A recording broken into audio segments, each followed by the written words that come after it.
Smart Bourse vous est présenté par Tikeo Capital.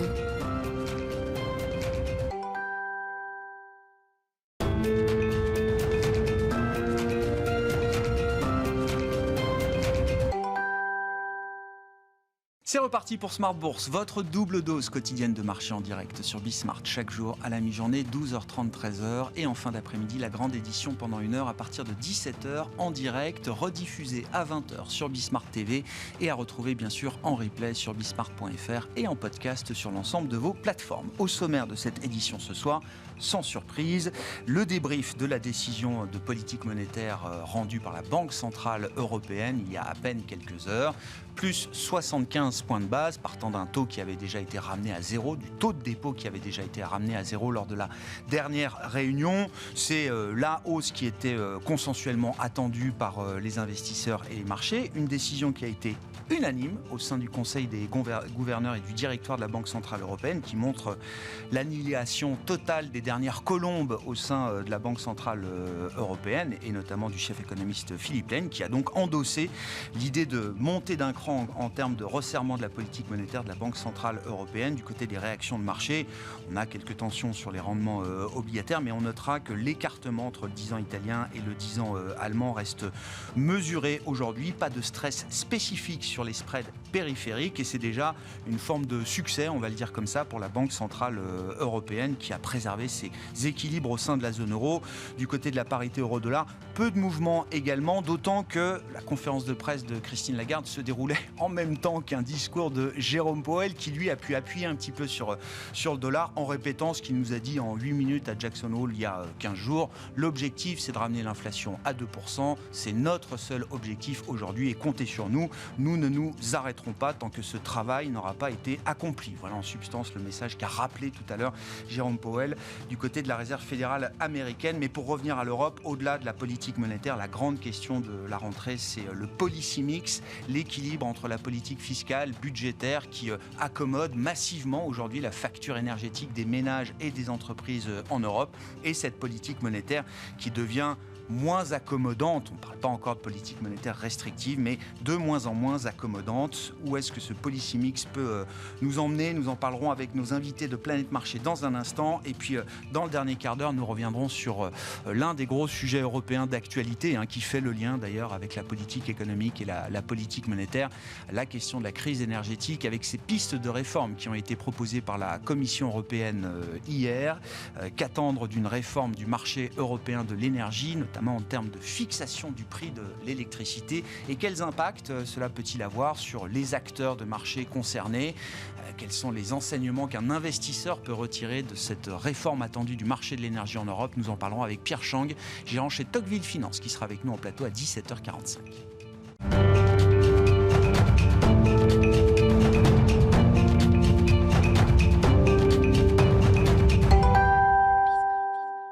Mais d'abord, les enseignements de cette journée sur les marchés, les infos clés avec Alix Nguyen. Alix, on notera qu'en cette fin de séance, assez peu de prise de risque sur les indices, même si les indices européens devraient pouvoir terminer légèrement positifs. Oui, si le CAC reprend du poil de la bête, on remarque cependant qu'un switch s'est opéré pour les bourses mondiales.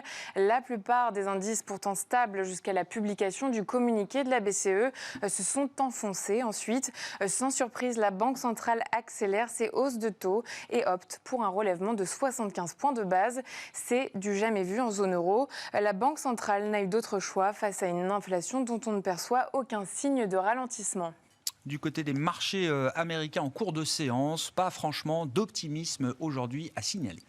Non, si la place se ressaisit, elle a commencé la séance en baisse sous l'effet du relèvement de la BCE, mais aussi des propos de Jérôme Powell. Le président de la Fed a rappelé la forte détermination à maîtriser l'inflation et d'ajouter que l'institution espère toujours y parvenir sans entraîner un coût social très élevé.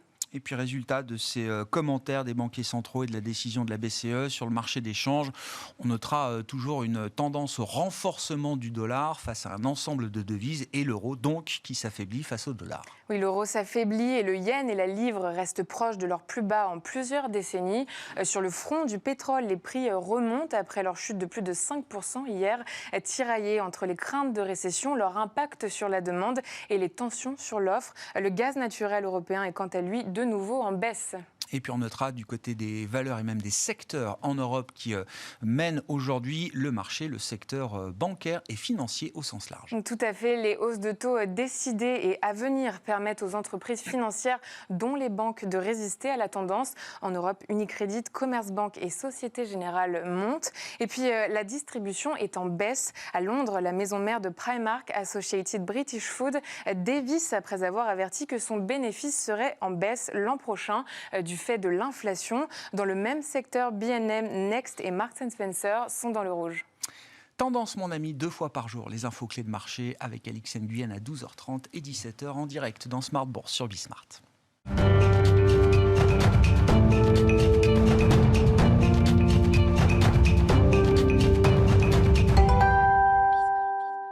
Trois invités avec nous chaque soir pour décrypter les mouvements de la planète marché. Malik Hadouk est avec nous ce soir, directeur de la gestion diversifiée de CPR Asset Management. Bonsoir Malik. Bonsoir Grégoire. Merci beaucoup d'être avec nous. Merci à Olivier Ringard d'être avec nous également ce soir, le directeur des investissements de Neuflis OBC. Bonsoir Olivier. Bonsoir. Merci d'être là. Et Benoît Pelloual, stratégiste chez Vega IM, avec nous également ce soir. Bonsoir Benoît. Bonsoir Grégoire. Ravi de vous retrouver. Gardez la parole Benoît. Le débrief de la conférence de presse de Christine Lagarde avec la décision unanime de remonter les taux de 75 points de base. Bon, l'ambiance est assez sombre.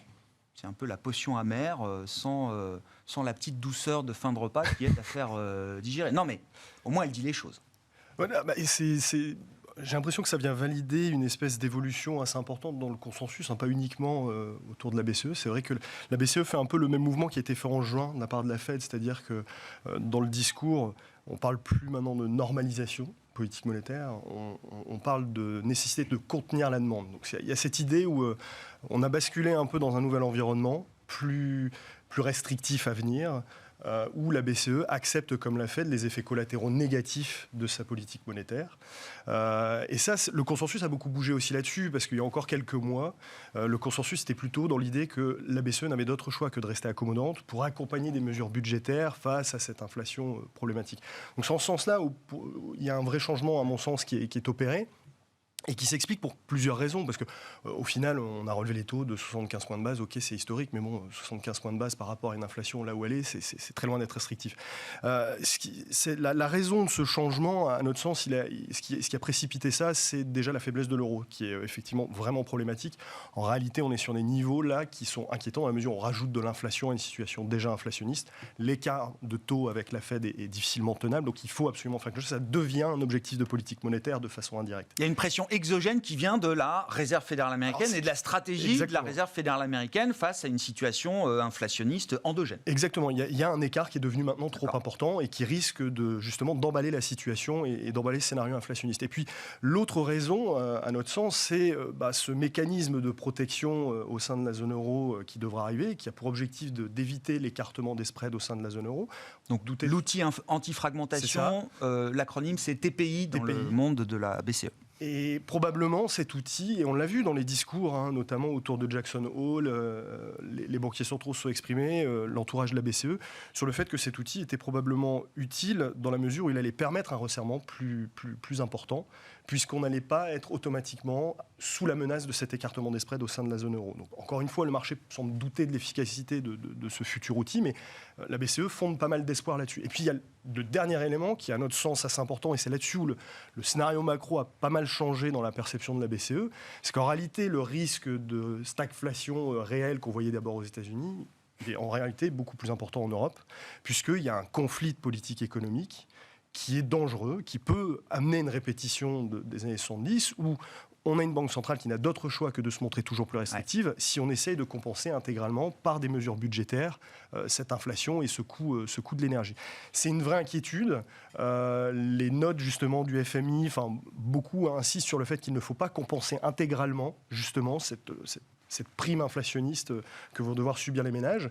Déjà parce que ça ne les inciterait pas à faire des économies d'énergie, les agents ne seraient pas incités à faire des économies d'énergie, mais surtout, ça équivaudrait à cette indexation des salaires qu'on a eue dans les années 70 et qui peut précipiter la spirale inflationniste. Donc, c'est pour ces 3 raisons, c'est-à-dire cette faiblesse de l'euro, ce nouvel instrument et ce risque de conflit de politique économique qui est pour nous vraiment important et qui change la donne et qui va probablement permettre, voire pousser la BCE à se montrer nettement plus restrictive dans les mois à venir. Sur le dernier point, là, le point de l'équilibre de la politique économique au sens large, le policy mix, il faut imaginer une forme de stratégie de tension. Christine Lagarde, elle l'a dit assez clairement. Non seulement elle ne veut pas monétiser, accompagner l'accommodation budgétaire, mais elle recommande fortement que cette accommodation soit ciblée et temporaire. Exactement. C'est-à-dire, on comprend ce que vous faites aujourd'hui, c'est pas ce qu'il faut faire. En tout cas, il ne faut pas compenser l'intégralité. C'est-à-dire qu'il y a un coût social immanquable, puisqu'en réalité, tout le monde accepte le fait qu'il va falloir contenir la demande. En gros, c'est s'acheminer vers une récession. Donc, il y aura un coût social. La BCE a bien en tête, comme la Fed, qu'on va mécaniquement augmenter le taux de chômage. Donc, ce coût social, il faut en prendre en charge une partie. Parce que sinon, il y a aussi une dimension politique à suivre derrière, les pressions populistes, etc., la politique. Mais en même temps, il y a ce risque de dérapage d'un scénario véritablement stagflationniste si on le compense en intégralité. Donc ça, c'est un peu des deux. Ce n'est pas le scénario privilégié, en tout cas pas chez nous. On pense qu'on aura un peu des deux, qu'on ne compensera pas en intégralité, mais qu'on fera quelque chose. C'est ce qui semble se présenter et qui va permettre d'éviter ce scénario un peu plus grave. Donc ce n'est pas le schéma Covid. C'est-à-dire que c'est pas. On n'est plus du tout dans le schéma Covid. Oui, non, mais le problème, c'est l'énergie. Dans l'énergie, le problème, c'est le gaz. Derrière le problème du gaz, c'est le problème d'un conflit aux portes de l'Europe, évidemment. On ne va pas revenir sur cette situation de crise et de guerre. Non, mais ce que je veux dire, c'est qu'il y a quelque chose d'exogène. Et l'idée du Covid, c'était de dire, bon, voilà, tant qu'il y a un choc exogène, on peut se permettre de compenser les pertes des entreprises, des ménages, etc., face à un choc qui est de nature exogène, non souhaité, et qui frappe tout le monde en même temps. Là, c'est plus le cas. Effectivement, il s'est quand même passé des choses, c'est-à-dire que déjà, il y a une situation de dette qui n'est plus tout à fait la même. On a déjà accumulé encore plus de dettes avec cette situation Covid, et puis surtout, c'est qu'il y a quand même une chose très importante, c'est que le signal prix est très important, c'est que si on compense l'intégralité, il n'y aura pas d'effort d'économie d'énergie en réalité. C'est véritablement quand si on veut peser sur la demande pour justement ramener les prix à l'équilibre, on n'a pas d'autre choix que de faire supporter une partie de ce coût social. Donc c'est pour ça que c'est très différent de la situation Covid. Et donc effectivement, le quoi qu'il en coûte, il est absolument pas recommandé vraisemblablement dans cette situation. Olivier, vos commentaires et qu'est-ce que vous comprenez de la stratégie de la Banque Centrale Européenne aujourd'hui ? Ce que l'on comprend, c'est que la Banque Centrale Européenne a une fenêtre d'opportunité, qu'elle est en train de s'en saisir, mais qu'elle va être rapidement confrontée à un principe de réalité qui sera la vérité des chiffres, si je puis dire, et la vérité de la croissance.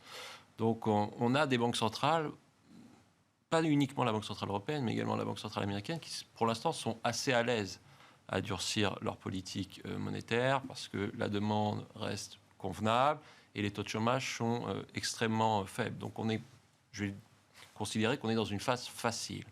Se posera la question, dans quelques mois, de la manière dont les banques centrales vont réagir à une détérioration très probable de la croissance économique et de la remontée des taux de chômage. Et ici, on a 2 options qui s'ouvrent à nous. Première option, ce qu'a fait le président de la Banque centrale américaine, Burns, en 1970, où il a très rapidement rebaissé ses taux directeurs face à une récession américaine qui a eu lieu en 1974. Deuxième option, l'option Volcker, où on durcit jusqu'à avoir une politique monétaire restrictive, et on conserve cette politique monétaire restrictive assez longtemps, le temps que cette inflation reflue. Pour notre part, ce que l'on considère, c'est que la Banque centrale européenne va durcir sa politique monétaire jusqu'à la fin de l'année, mais que très rapidement, elle va être confrontée à une détérioration de la conjoncture économique de la zone euro, avec une récession probable, en particulier assez sévère au premier trimestre, qui la forcera à arrêter son durcissement. Et du côté de la Banque centrale américaine, on est à peu près dans le même schéma, où cette Banque centrale américaine va aller un peu plus loin jusqu'au début de l'année 2023, et elle aussi commencera à envisager la conjoncture économique, la remontée des taux de chômage, qui la forcera à, elle aussi, arrêter son mouvement de durcissement. Donc, alors, il y a un côté Burns quand même dans cette histoire, Olivier. On verra le deuxième temps. Parce que là, dans les projections macro, c'est intéressant. Alors, je ne crois pas qu'elle ait prononcé le mot récession. Ça aurait pu être le cas. Mais il y a au moins 2 trimestres de stagnation dans les projections économiques. Donc, le dernier de cette année et le premier de 2023. Et dans le même temps, quand on lui parle du chemin de normalisation de la politique monétaire, alors il n'y a plus de forward guidance, mais bon, elle essaye quand même encore de donner un peu de guidage au marché. Elle dit on va sans doute continuer de monter les taux pendant au moins 2 meetings, octobre, décembre, et sans doute un peu moins que pour les 5 prochains meetings. Je ne sais pas si j'essaye de traduire ce qu'elle a dit, ce n'était pas très clair, mais voilà, en gros, on va monter pendant 3, voire 4 meetings encore. Ça nous amène quand même sur les meetings du premier trimestre 2023. Alors qu'on aura déjà sans doute plus qu'un parfum de récession, puisqu'elle le dit, le scénario downside, c'est plus dur que simplement la stagnation. Et c'est un scénario qu'on peut... Pour l'instant, on n'achète pas ce scénario. D'accord. On pense qu'elle va s'arrêter d'ici à la fin de l'année, qu'elle sera contrainte par la détérioration de la conjoncture. Cette détérioration de la conjoncture, on la voit arriver. La confiance des entreprises est très nettement détériorée depuis 3-4 mois. Donc on s'oriente très probablement cet hiver sur une récession européenne qui forcera la Banque centrale européenne à arrêter son durcissement. Ouais, donc la détermination de la BCE a une limite quand même, selon vous? On va voir, mais probablement. Et ça veut dire, dans cette idée-là, Olivier, est-ce que l'inflation revient à 2% ou pas? Est-ce que le phénomène récessif... Non, mais c'est quand même la question, puisque la BCE se focalise sur son mandat, et uniquement son mandat aujourd'hui. Est-ce qu'une récession et une pause de la BCE, est-ce qu'à l'arrivée, ça nous ramène quand même l'inflation dans une zone normale? Notre projection, c'est une inflation d'ici à la fin de l'année 2023 qui sera entre 2 et 3%, aussi bien en Europe qu'aux États-Unis, mais uniquement à la fin de l'année 2023. Mais se pose de toute façon la question du coup d'après. Qu'est-ce qui se passe après? Est-ce qu'on a des banques centrales qui, l'année prochaine, vont de nouveau pratiquer des politiques monétaires accommodantes en rebaissant les taux potentiellement, donc en relançant la machine et potentiellement donc en alimentant le risque inflationniste? Ou allons-nous avoir des banques centrales qui vont durcir leur politique monétaire, s'arrêter, conserver des taux directeurs stables malgré une récession pour être certain que l'inflation redescende et reste sous contrôle sur les années d'après? On veut constater effectivement le retour de l'inflation là où on souhaite l'avoir. Pas juste l'anticiper, mais on veut le constater. Oui, probablement. Oui. Bon, qu'est-ce que vous comprenez de la stratégie de la BCE et de la détermination qu'elle affiche quand même de monter les taux pendant encore 2, 3, 4, 5 meetings? J'ai rien à rajouter de plus à ce qui a été dit. C'est clair, aujourd'hui ils étaient en retard, l'inflation monte dangereusement, ça pourrait avoir un coût social très élevé et donc elles sont obligées de monter agressivement les taux. Donc il n'y a pas de surprise, les 75 BP, ils avaient été bien préparés, puisque plusieurs gouverneurs avaient demandé à ce que ça soit discuté. Pourquoi pas faire sans? Non, mais question hypothétique. Parce qu'un s'il faut aller au taux neutre le plus vite possible, si tant est qu'on sache à peu près où est le taux neutre, mais si c'est ça la stratégie de front-loading, pas perdre de temps pour aller au taux neutre, au-delà de l'historique qui fait que jamais la BCE n'a monté de 50, ça y est, c'est fait, ni de 75, ça y est, c'est fait, pourquoi est-ce qu'elle n'aurait pas pu faire 100 d'un coup? Parce que ça aurait déstabilisé les marchés en donnant une information comme quoi l'inflation pourrait être encore plus élevée. Et ça, ce n'était pas possible à ce moment-là. Par contre, on voit les anticipations d'inflation continuer à progresser en Europe. C'est pour ça qu'elle est obligée d'agir. Aux États-Unis, ce n'est pas le cas, mais on voit que la détermination de la Banque centrale américaine est beaucoup plus prononcée et marquée que ne l'est la Banque centrale européenne. Il n'y a pas d'hésitation côté américain. On dit on va monter les taux parce que l'inflation au-delà de 8%, c'est inadmissible, ça a un coût social, et on ira jusqu'au bout, quelles que soient les conséquences en termes de ralentissement ou de récession. On est prêt à en payer le prix aujourd'hui parce que c'est ce qu'il faut faire. Ouais. La BCE, vous comprenez? Elle est beaucoup plus tempérée dans ça. Pareil. Pourquoi? Parce que d'un côté, vous avez un pays qui a une politique budgétaire restrictive, qui a une politique monétaire restrictive. Et de côté de l'Europe, c'est ce dont on parlait. On a des gouvernements qui ont une politique en fait inflationniste, qui contrecarre ce que la BCE tente de faire. Donc là, il va y avoir un conflit à un moment donné. Oui. Et comment ça va comment on imagine la séquence C'est comment ce bras de fer va se non mais comment ça va se matérialiser, y compris dans les marchés, et qui craque à la fin? Est-ce que c'est les États qui disent OK, on n'a plus de marge de manœuvre, on arrête? Ou est-ce que c'est la BCE, sous la pression des États, qui lui disent on ne peut pas s'arrêter parce que sinon c'est l'explosion sociale, donc il faut accommoder?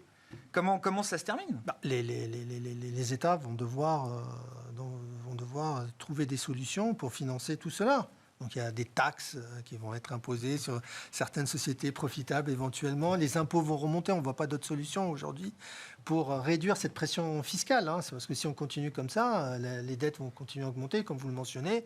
Pour continuer à vendre votre dette, il faut que vous montriez aux investisseurs que vous êtes prêts à faire des sacrifices.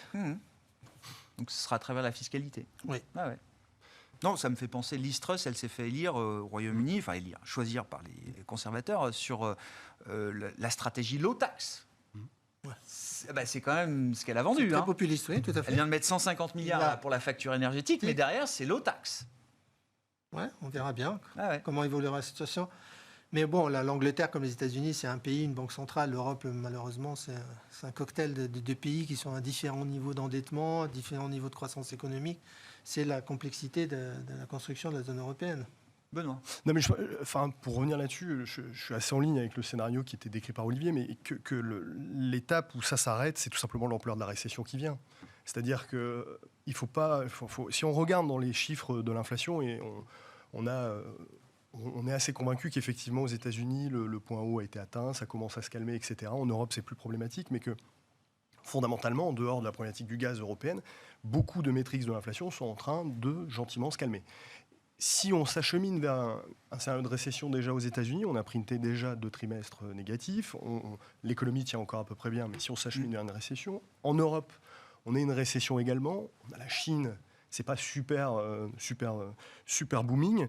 Au final, c'est quand même assez difficile de voir une inflation rester sur des niveaux élevés. En réalité, et c'est un peu la ligne Philippe Lane dans la BCE. Prudence. Oui, l'inflation peut aussi rapidement corriger qu'elle n'est montée en réalité.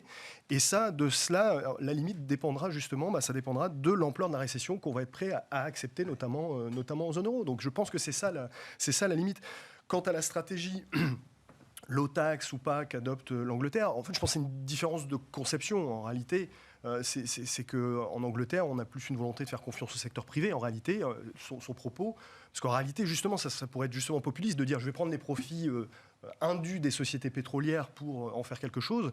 Là, c'est justement son discours, c'est de dire ces profits vont permettre de financer des énergies alternatives, les investissements qui. Et il n'y a pas mieux que les acteurs privés pour savoir ce qu'il faut faire. Exactement. Je pense modestement qu'à long terme, ça revient grosso modo au même. C'est-à-dire qu'en réalité, elle va le faire par de la dette, mais que les ménages et les agents économiques ne sont pas dupes du tout et qu'en réalité adapteront leur comportement d'épargne en s'attendant à un moment que la taxe arrive. Elle n'arrive pas tout de suite. C'est là où il y a cette dimension, elle parle à son électorat.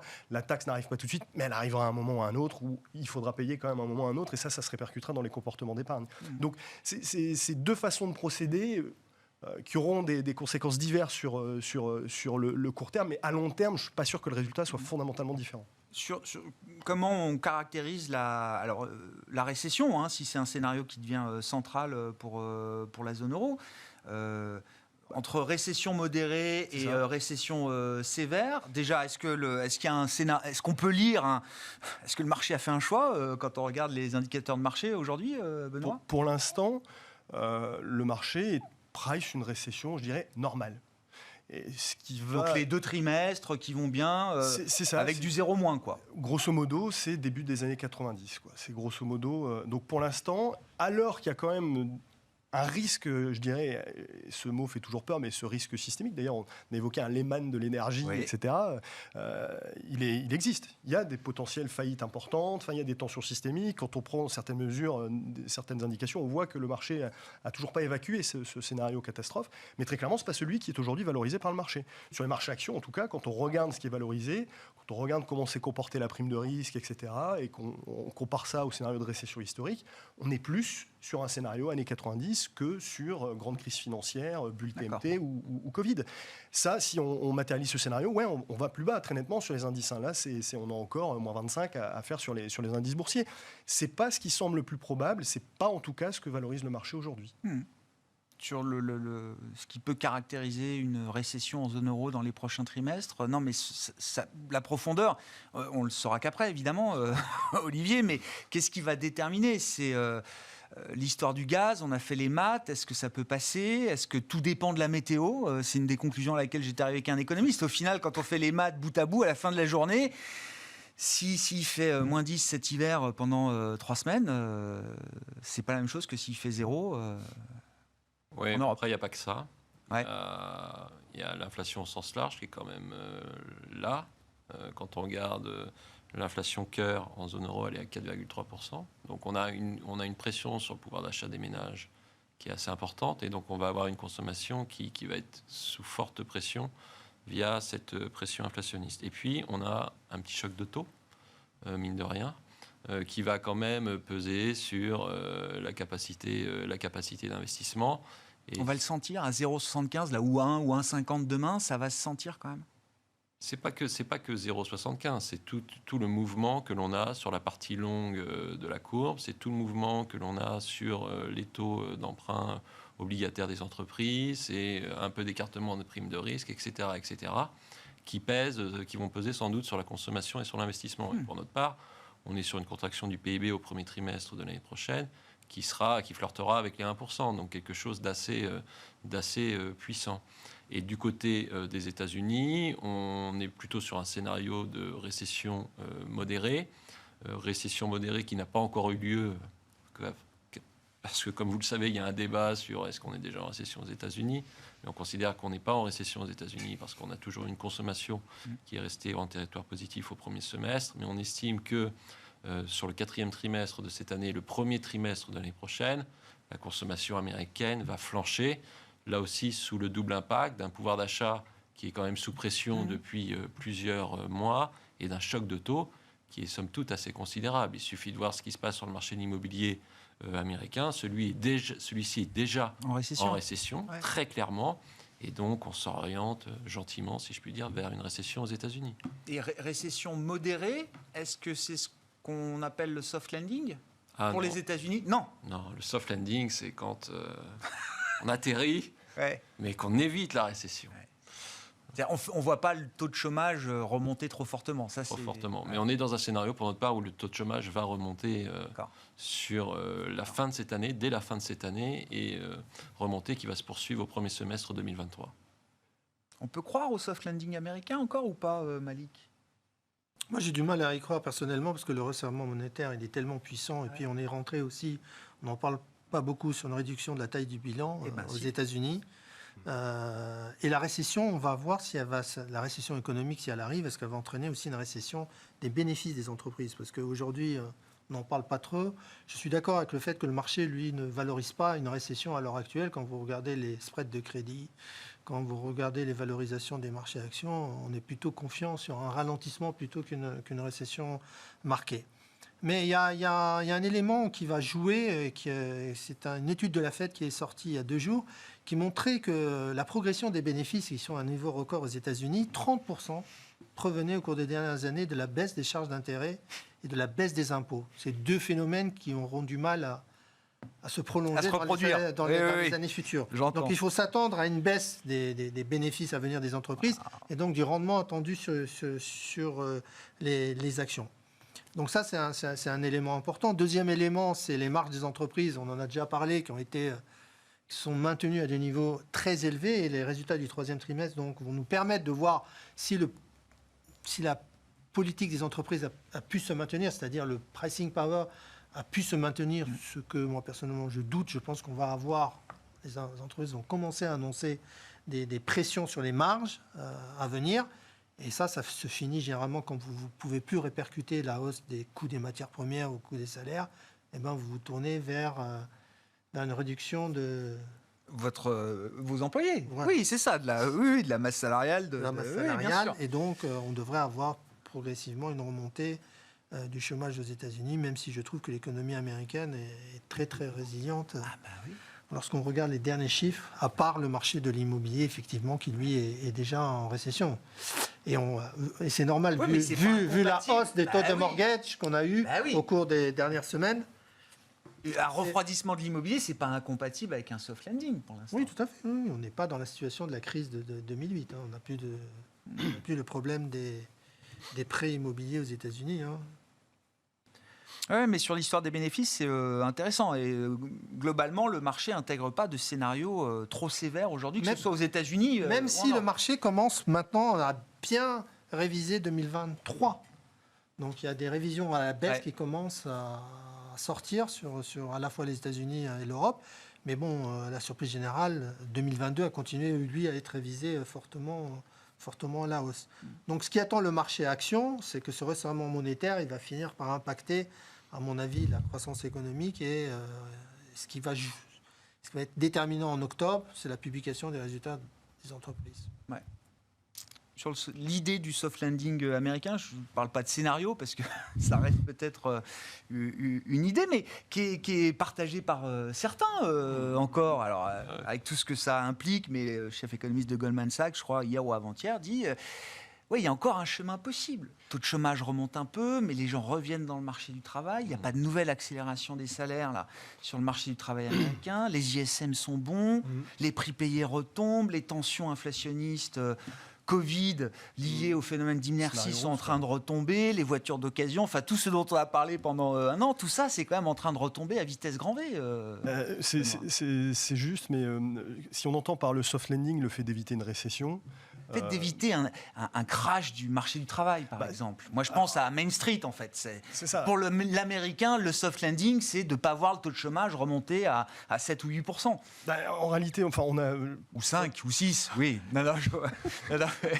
On a effectivement beaucoup de mal à croire à ce scénario de soft landing, en réalité. Alors, déjà, parce qu'on pense qu'on aura quand même du mal à éviter cette récession. Quand on regarde les indicateurs, les grands indicateurs de l'économie américaine, qu'on les compare avec les seuils de récession historiques, on n'est pas loin d'une récession, on n'y est pas encore complètement, mais vraiment on est sur ce régime-là.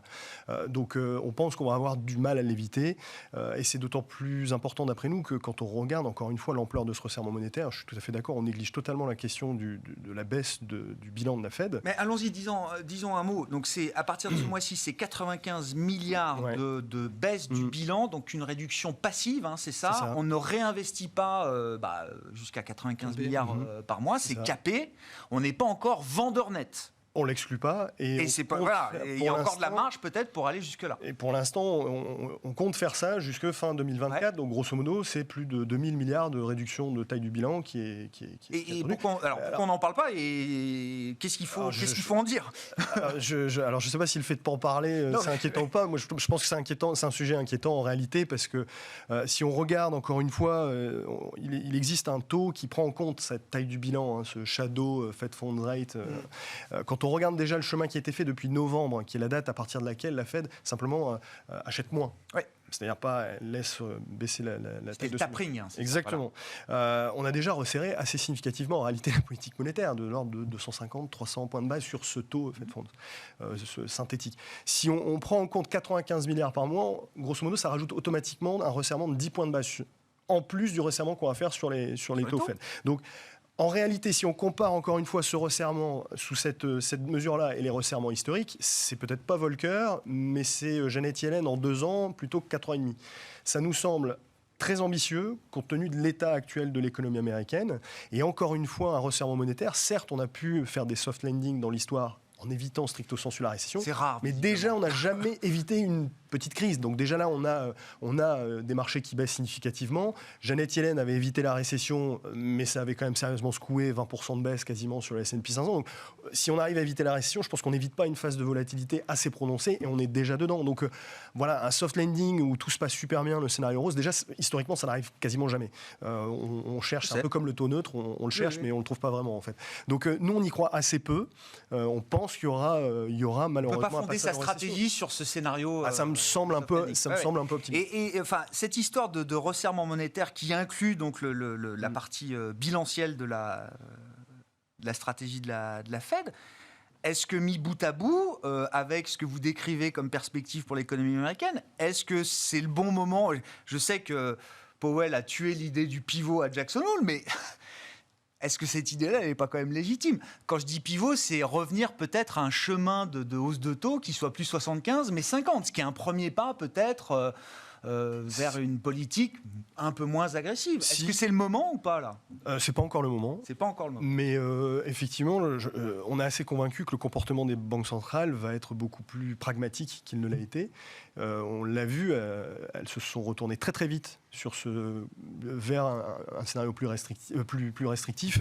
La BCE l'a fait avec plus de retard, mais on peut très bien imaginer que si l'inflation corrige finalement plus rapidement, on aura un retournement tout aussi rapide de la politique monétaire. Donc nous, on pense qu'il y a effectivement beaucoup plus de pragmatisme qui va teinter le comportement des grandes banques centrales. Pourquoi cette question du resserrement du bilan là ?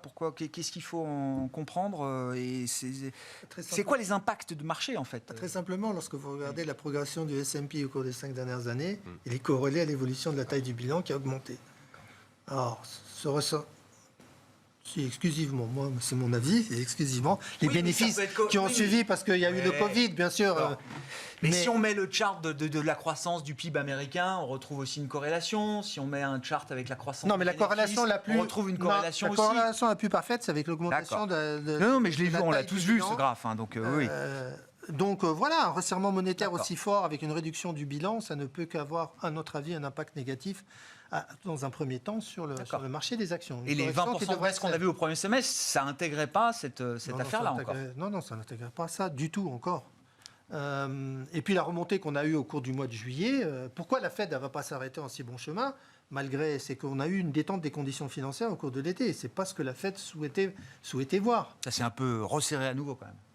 Ça s'est resserré, oui, mais la détente qu'on a eue au cours du mois, en juillet, au cours de l'été, elle était assez impressionnante c'est vrai. pour une banque centrale qui voulait remonter assez agressivement sa politique monétaire. Donc là, on aura 75 degrés, à notre avis, au cours du mois de septembre, et éventuellement peut-être revenir à des niveaux de 50 pour s'arrêter. Alors je sais que le taux terminal ne veut rien dire, mais ils ont tous mentionné, 4. voilà, 75, 4. C'est ça. Oui, ça c'est une idée dans le marché qui reste quand même bien ancrée, Tout à fait. qui n'a pas trop bougé. Mais non, la communication de la Fed, après ses erreurs de 2021, est devenue beaucoup plus transparente beaucoup plus transparente. Ah ouais. La communication s'est améliorée. Sur la Fed, vous êtes sur l'idée de 75 points de base encore pour ce meeting de 20-21 septembre, Olivier ? Probablement. Ouais. Probablement, et donc avec une cible à 4% d'ici le début de l'année prochaine. Bon, quand on regarde les marchés et que vos métiers sont d'investir, qu'est-ce qu'il est approprié de faire ? J'ai cru voir, Olivier, que il fallait pas lâcher l'idée d'être sous-pondéré action, par exemple, aujourd'hui. On est plutôt de cet avis-là. Ouais. On a même rajouté une petite louche de sous-pondération sur la classe d'actifs actions à la fin du mois d'août, dans la perspective d'un scénario économique dont on vient de parler, qui est plutôt en train de se dégrader avec une récession molle aux États-Unis et une récession un peu plus sévère en Europe. Et quand on regarde les valorisations des marchés, on n'a pas l'impression qu'elles offrent un coussin de sécurité suffisamment important. Vous regardez le price-earning ratio du MSCI World, vous êtes à 15 fois les bénéfices, légèrement en dessous de la moyenne de long terme. Si on reprend l'exemple des années 90, on est plutôt à 12-13 fois les bénéfices. Vous regardez les primes de risque. En Europe, on est à peu près sur une prime de risque moyenne de ce qu'on a connu au cours des 10 dernières années. Donc par rapport à un contexte qui est quand même très incertain, on pense que la prime de risque pourrait être un peu plus tendue. Et du côté américain, la prime de risque, elle est somme toute assez faible. Et elle ne correspond pas à un scénario de récession modérée aux États-Unis. Donc dans ce contexte, on est sous-pondéré sur les actions et on pense qu'il y a un risque sur les 3 à 6 prochains mois plutôt baissier sur la classe d'actifs actions, mais également sur les classes d'actifs risqués, crédit, high yield et dette émergente. Et on aura envie de revenir sur ces actifs risqués si ce risque se matérialise, évidemment, dans le cadre de notre scénario économique où les choses iront sans doute un peu mieux à partir du deuxième trimestre de l'année 2023, aussi bien sur le front de la croissance que sur le front de l'inflation qui commencera à accélérer sa décélération, avec enfin des politiques monétaires qui seront sans doute en train d'arrêter et d'observer au bout du resserrement les conséquences de leur resserrement. Ouais. Voilà un peu la stratégie. Et est-ce que le pendant de ça, est-ce qu'on retrouve quand même sur des actifs sûrs, obligataires, un peu d'intérêt. Est-ce que c'est là d'ailleurs où les valorisations ont peut-être le plus baissé quand on regarde l'obligataire ou le crédit de bonne qualité aujourd'hui, Olivier ? On y revient un peu. Ouais. On est toujours sous-pondéré sur la classe d'actifs obligataires, mais c'est le deuxième mouvement que l'on fait depuis le début de l'année. On l'a fait au mois de mai, trop tôt. On l'a refait donc en cette fin août et on achète des obligations d'État considérant... Quel État ? d'État Un panier d'État ? D'État européen, Ouais. en considérant deux choses. D'abord, qu'on a une espérance de rendement qui est de nouveau très nettement positive en termes nominal, et ensuite que cette classe d'actifs peut rejouer un rôle de diversification, alors peut-être pas à 3 mois, mais à un horizon de 12-18 mois. On considère que cette classe d'actifs est en train de rejouer son rôle de diversification. Et si les taux continuent de remonter, on remettra sans doute une louche supplémentaire sur cette classe d'actifs. Est-ce que la volatilité sur les taux se calme un peu, Benoît ? Alors avec tout ce qu'on vient de dire sur les banques centrales, non, ça ne se calme pas. Non, et justement, c'est... Parce qu'on voit le 10 ans américain qui repart fort à la hausse. Et je sais qu'il y en a beaucoup qui en ont racheté. Alors, on me disait 3,20, 3,25, 3,15. Bon, je pense à ces gens-là. Parce que pour l'instant, effectivement, et ça va, il n'y a rien de dramatique. Mais c'est vrai que tout le monde se disait, on a approché 3,50. On a laissé passer un peu de temps et on s'est dit peut-être que ce n'est pas un niveau qu'on reverrait dans ce cycle-là. Ben, c'est vrai qu'on a le sentiment que pendant une période, le marché avait quitté cette idée de uniquement la thématique d'inflation pour se projeter dans le scénario de récession. Ouais. Et depuis Jackson Hole, on est revenu en arrière. De nouveau, c'est l'inflation qui compte. On pense que c'est temporaire. De nouveau, le scénario de récession va vraisemblablement s'imposer.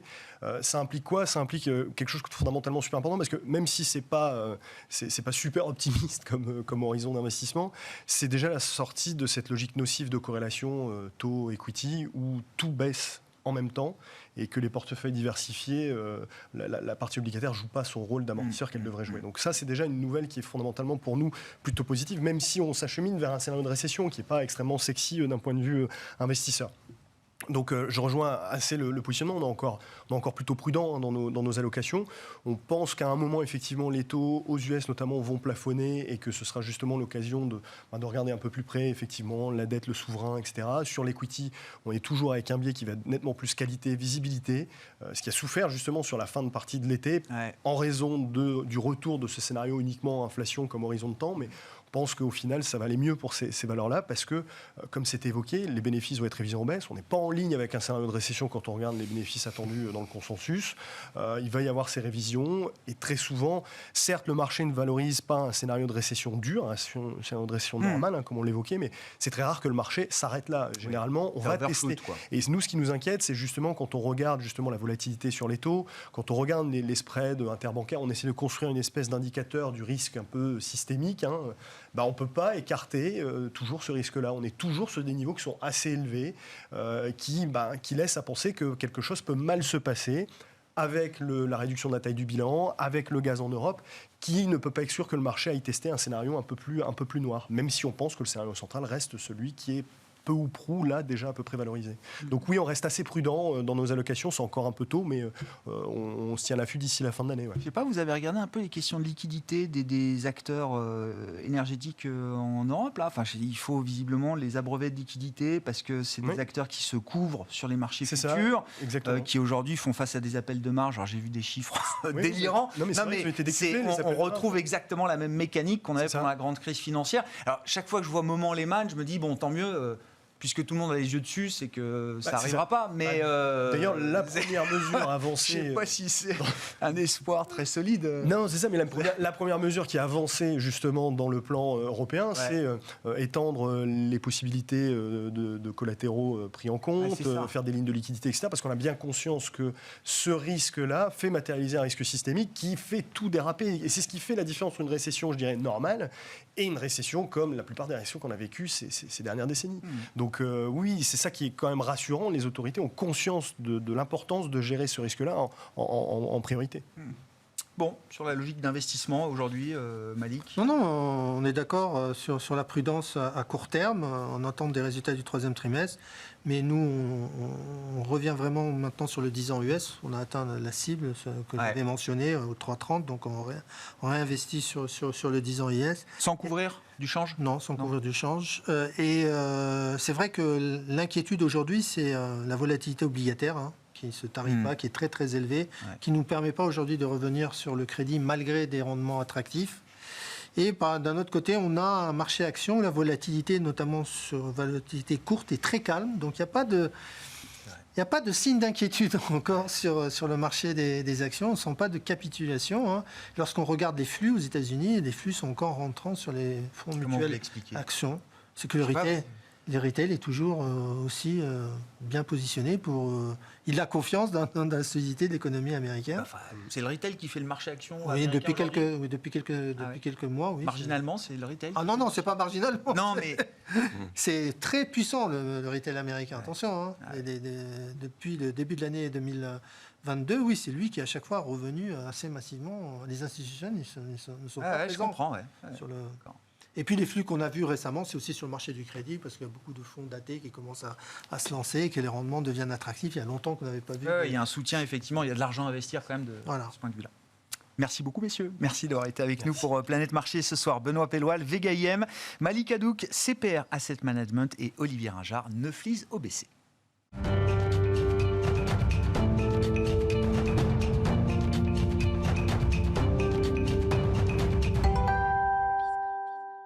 Le dernier quart d'heure de Smart Bourse, c'est le quart d'heure thématique. Le thème ce soir, c'est celui de l'énergie et même plus précisément de la réforme du marché de l'énergie en Europe qui est sur la table aujourd'hui plus que jamais. On est à la veille d'une réunion d'urgence des ministres européens de l'énergie. La présidente de la Commission européenne, Ursula von der Leyen, a déjà mis sur la table les propositions de Bruxelles. Ursula von der Leyen qui s'exprimera, je le donne dans la séquence politique, la semaine prochaine, le 14 septembre, pour le discours sur l'état de l'Union. Et évidemment, on attend sans doute des précisions, des détails peut-être sur la stratégie énergétique de l'Europe. Pierre Chang est à mes côtés en plateau pour évoquer ce sujet. Bonsoir Pierre. Bonsoir Grégoire. Vous êtes gérant chez Tocqueville Finance, on se parle régulièrement. On parle régulièrement avec vous des petites capitalisations boursières, c'est votre expertise originelle. Vous gérez également désormais depuis quelques temps chez Tocqueville un fonds dédié à l'environnement, un fonds ISR, c'est ça Exactement, le Pierre BPM ISR Action Environnement pour son petit nom. Et tout ça nous amène à parler de l'énergie, parce que ce n'est pas un petit sujet quand on est dans la thématique environnementale au sens large. Bon, état des lieux de la situation du marché énergétique européen, qui semble-t-il est totalement dysfonctionnel. Quel état des lieux vous en faites? Et qu'est-ce que vous retenez de ce qui apparaît le cadrage ou les pistes mises sur la table par la Commission européenne pour réformer ce marché de l'énergie? Oui, alors bien sûr, l'énergie, c'est un sujet passionnant et c'est un sujet vraiment, c'est peut-être le sujet du siècle, peut-être, en tout cas pour l'Occident au sens large. Et c'est vrai que ce qu'on vit actuellement, on avait déjà quelques prémices, déjà, même l'hiver dernier, déjà, on avait déjà des doutes. C'était quand même un hiver déjà sous surveillance, déjà. Hein, J'ai repris, juste petite parenthèse, parce qu'on est sur l'histoire de « c'est pas notre guerre, les sanctions marchent pas ». La guerre du gaz, on l'a rappelé hier, avec la Russie, elle a commencé au printemps 2021. C'est-à-dire que les premières alertes apparaissent à ce moment-là. J'ai repris dans les papiers la séquence. Et à l'automne 2021, on est déjà en train de constater que, tiens, on a des problèmes de flux, de débit, ça coule pas comme d'habitude, etc. Tout ça, c'était déjà avant le déclenchement de la guerre en Ukraine. Comme vous dites, voilà, l'embryon et les prémices, les signaux étaient déjà là. Exactement. Donc il y avait déjà beaucoup d'éléments. Alors pourquoi on se retrouve comme ça? C'est parce que c'est pas de la faute de Merkel ou de Macron ou de je ne sais quelle politique. C'est surtout une histoire d'opinion occidentale et européenne qui souhaite vraiment dorénavant consommer de l'énergie beaucoup plus respectueuse de l'environnement. Et c'est cette bascule de l'opinion qui fait qu'on en est là aujourd'hui. Voilà. Et donc, si on prend un pays comme la France, par exemple, le thème du nucléaire, si on dit ça fait 10 ans qu'on fait peur dans le nucléaire, mais c'est parce qu'il y a un doute, l'opinion avait un doute. Donc en Allemagne, ils ont carrément franchi le pas, en Belgique aussi. En France, on avait un doute parce que c'est quand même une grosse partie du mix. Mais ce que je veux dire, c'est que la fragilité énergétique dans laquelle on est aujourd'hui, c'est le résultat d'une réflexion de société sur la nature d'énergie qu'on consomme, et tout ça fait qu'on en arrive à un moment où, à force d'hésiter, à force que les influences se neutralisent, finalement, il faut trancher dorénavant. Et donc ça, c'est la situation où on est. Donc ça, aujourd'hui, on est dans l'œil du cyclone, j'ai envie de dire. Et c'est le problème, c'est pour ça qu'on a des prix très élevés. Maintenant, si on se projette un peu à l'avenir, parce que pour nous, un point important que je voulais signaler aujourd'hui, c'est que pour nous, cette situation est temporaire. Donc, on pourrait commencer à voir une sortie de cette situation vraiment de tension extrême entre 2025 et 2027. Au-delà de cette période-là, on va commencer à avoir des prix d'énergie plus abordable.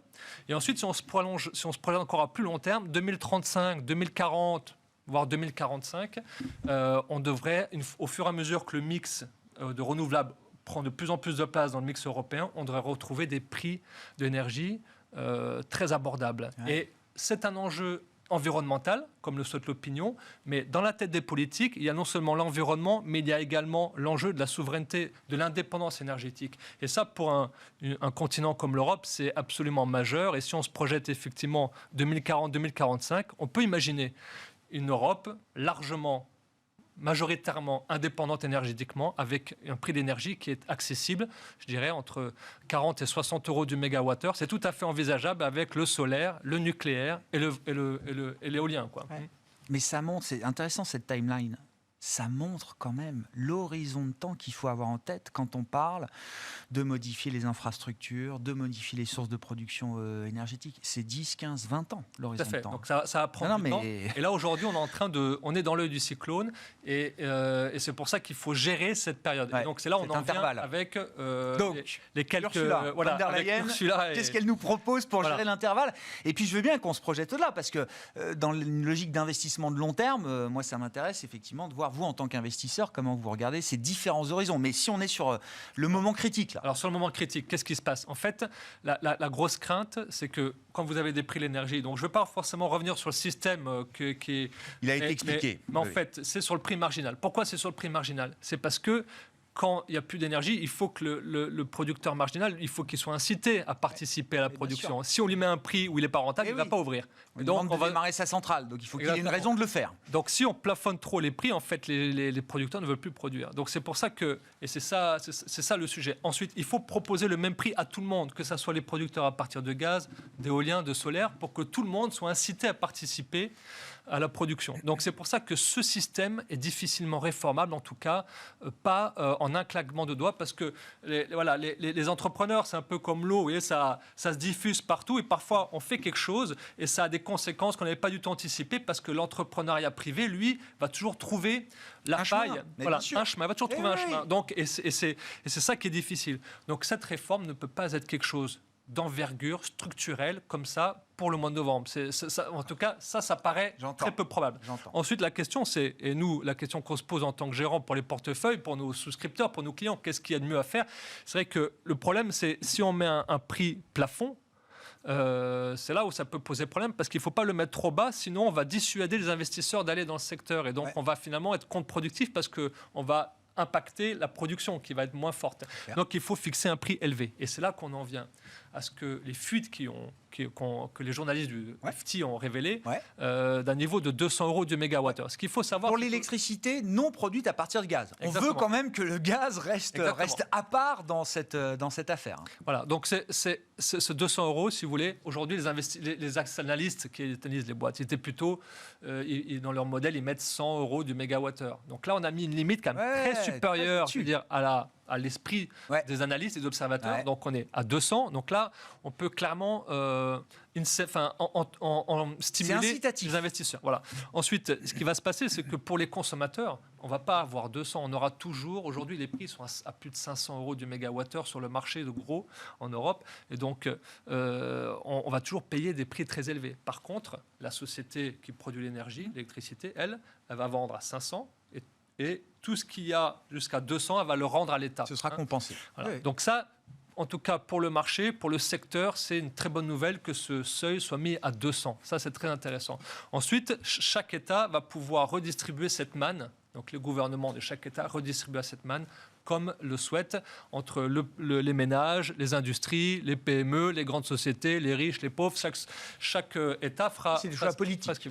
Tout ça, ce sont des mesures de court terme qui ont été vraiment saluées par le marché. On a vu le rallye des utilities hier. C'est avec ce soulagement de se dire, ouf, le plafond qu'on met est quand même suffisamment élevé, pour nous permettre de vivre, et puis pour nous permettre aussi d'engager encore des investissements et d'attirer des investisseurs dans nos business models et dans nos trajectoires futures. Exactement. Donc ça, c'était vraiment une très très bonne nouvelle pour le marché. Alors après, ce qu'il faut voir, c'est que boursièrement, le secteur, il se porte plutôt bien, puisque depuis le début de l'année, globalement, les grosses valeurs, les belles valeurs du secteur sont toutes en hausse pratiquement, à part quelques exceptions. Sur un an également, elles sont toutes en hausse, alors que le marché, comme depuis le début d'année, le marché il est à moins 15, moins 16, donc c'est quand même une surperformance déjà majeure. Et ça, ce qu'il faut voir aussi, c'est qu'en 2020, on avait eu un rallye de toutes ces valeurs. 2021, ça avait été plutôt une période de consolidation. Et là, en 2022, maintenant que les choses sont beaucoup plus claires, pourquoi ? Parce que le secteur ne montait pas, parce qu'il y avait toujours cette incertitude sur les taxes, etc. Maintenant que la situation est clarifiée, en tout cas pour nous, ce secteur devient vraiment un socle d'investissement, puisqu'il offre de la défensive, parce que ce sont des valeurs comme défensives. Elle offre de la révision en hausse des attentes, puisque les analyses, comme je vous disais, étaient beaucoup plus modélisent conservateurs. plutôt 100. Donc là, si on voit plus haut, ça va être plus clair. Et surtout, cette incertitude, maintenant, elle est élevée. Donc là, c'est vraiment, pour moi, un secteur à privilégier dans les conditions actuelles. D'autant plus que si on s'inscrit dans les propos qui ont été juste avant, on se dirige vers une récession où il y a beaucoup de valeurs qui vont souffrir et pour lesquelles, encore, le marché semble un peu trop optimiste. Il n'y a pas d'à-coup normalement. Alors récession, c'est moins d'activité, donc c'est peut-être un peu moins de production, mais au final, ça reste quand même des business récurrents. Quel choix on fait dans ce secteur, Pierre ? Voilà, donc il y a plusieurs idées. Ce qu'il faut savoir, c'est qu'une société qui produit de l'électricité renouvelable, globalement, le profil type, c'est 80% de la production est vendue de manière contractualisée directement à des consommateurs comme Amazon, Google, Auchan, à des prix fixés. Alors ça, ce sont des Power Purchasing Agreements qu'on appelle dans le jargon PPA. Et ça, c'est 80% de la production et c'est ce qui offre la résilience dont vous parlez. Donc c'est les 20% qui restent sont vendus la plupart du temps sur le marché. Voilà. Et donc c'est là où ce fameux prix de 200 euros arrive. Ensuite, sur les PPA, ce qui s'est passé, c'est qu'il y a 1 an et demi, ils étaient à 40 euros du mégawattheure. Aujourd'hui, on est plutôt sur 100, 110, 120. Les nouveaux contrats qui se nouent aujourd'hui, c'est sur la base de ces tarifs-là. Voilà. Pourquoi ? Parce que des acteurs comme Auchan ou Amazon ou Carrefour, quand ils s'engagent sur la consommation, sur la réduction de leurs émissions de CO2, ils vont voir des acteurs comme Verbund ou comme Neoen. Voilà, on veut votre énergie, on veut l'acheter. Et il y a, comme tout le monde s'engage sur ces objectifs, aujourd'hui, il y a un goulot d'étranglement qui fait qu'il n'y a pas assez d'énergie verte pour la demande, en fait. Et donc, c'est pour ça que les prix de ces PPA s'envolent. Donc, ces contrats PPA vont devenir de plus en plus rémunérateurs pour les acteurs du secteur. Et ça, je peux vous dire que c'est un élément qui est largement sous-estimé par les analystes pour parler avec eux très régulièrement, pour essayer de comprendre ce qu'ils ont dans la tête. Ça, c'est un sujet qui va venir alimenter la valorisation de ces valeurs en bourse au cours des prochains trimestres. Et voilà. Donc, ça, c'est... Alors maintenant, en Europe, si on prend la côte européenne, je veux dire, donc ça reste comme un secteur en croissance, donc de environ entre 10 et 20% par an selon les technologies, donc éolien, solaire, hydro. Et il y a 4 vraiment grosses valeurs. Il y a EDP Renovaveis, un portugais. Voilà. Il y a Acciona Energias, un espagnol. Ensuite, vous avez Verbund, un autrichien qui fait quand même 32 milliards de capitalisation. Donc là, on est quand même sur des choses très importantes. Et ensuite, on a Ørsted, donc ça, c'est un acteur danois, qui capitalise une 40aine de milliards d'euros. Donc déjà ici, sur ces 4 acteurs, si aujourd'hui je peux recommander certaines valeurs, même si ça fait partie de notre top 10, c'est tout à fait public. On a EDP et Renovaveis, qui est vraiment une position cœur dans notre portefeuille, et Acciona Energias, qui sont des acteurs quand même qui ont un bon track record, assez diversifiés et qui savent très bien exécuter, avec la proportion de résilients et de marché dont je vous parlais. Ensuite, Verbund, c'est beaucoup plus risqué parce que 100% de la production est vendue au marché. Donc vous êtes totalement... c'est un titre qui est beaucoup plus volatile. Aux aléas du marché. Et Ørsted, c'est aussi un bon acteur, mais qui est moins pur que EDPR et Acciona Energias. Voilà. Portugal, Espagne, des pays vertueux sur le plan énergétique, totalement indépendants du gaz russe aujourd'hui, et donc les 2 entreprises que vous avez citées, qui sont l'une portugaise, l'autre espagnole. Merci beaucoup Pierre. Pierre Chang qui était avec nous pour évoquer ce thème de l'énergie et la traduction en matière d'investissement avec une réforme du marché de l'énergie qui est en cours en Europe. Réunion à suivre demain des ministres européens de l'énergie. Pierre Chang, gérant chez Tocqueville Finance, était l'invité du quart d'heure thématique de Smart Bourse ce soir.